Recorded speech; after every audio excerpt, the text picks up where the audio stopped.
এক ভাই প্রশ্ন করেছেন যে রমজান মাসে দিনের বেলায় অর্থাৎ রোজা অবস্থায় কেউ যদি পুকুরে গোসল করে এবং সাঁতার কাটে তাহলে কি রোজার কোনো ক্ষতি হবে?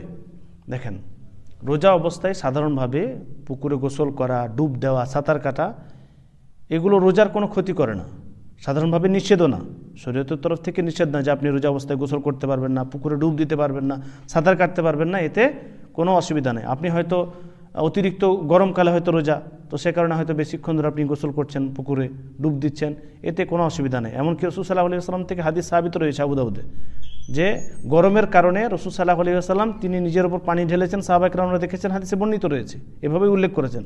তো পানি ঢালা বা বারবার হয়তো পানি দিয়ে মুখ ধৌত করা, মাথায় পানি দেওয়া, এগুলো জায়েজ ইনশাআল্লাহ, এতে কোনো অসুবিধা নেই।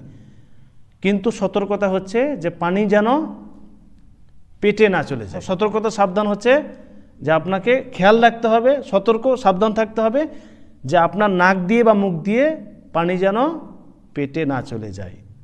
এবার অনেক সময় দেখবেন সাঁতার কাটতে কাটতে বা ডুব দিতে দিতে নাকে মুখে হয়ে যায় পানি, গলায় চলে যায়, নিচে চলে যায়। এই জন্য আমরা বলি যে আমভাবে এটা হারাম বা নাজায়েজ কিছু না।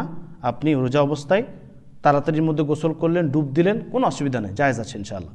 কিন্তু আপনি এখন ডুব দিতেই থাকছেন, সাঁতার কাটতেই থাকছেন, বারবার এরকমভাবে করতে আছেন, অনেকক্ষণ ধরে করতে আছেন, দেখবেন যে পানি চলে যাওয়ার একটা ভয় আছে, পেটে পানি চলে যায়, নাকে মুখে পানি হয়ে যায় অনেক সময়। এই জন্য সতর্কতা সাবধান হচ্ছে যে রোজা অবস্থায় আপনি বেশিক্ষণ করে, রোজার অবস্থায় বেশিক্ষণ ধরে আপনি এভাবে গোসল করবেন না। যেখানে ভয় আছে সেখান থেকে দূরে থাকাই ভালো। পানি নাকে মুখে চলে যাওয়ার ভয় থাকলে একটু দূরে থাকাই ভালো। হ্যাঁ, তাড়াতাড়ি যান, গোসল করে নেন, পানিতে শেষ, অসুবিধা নেই।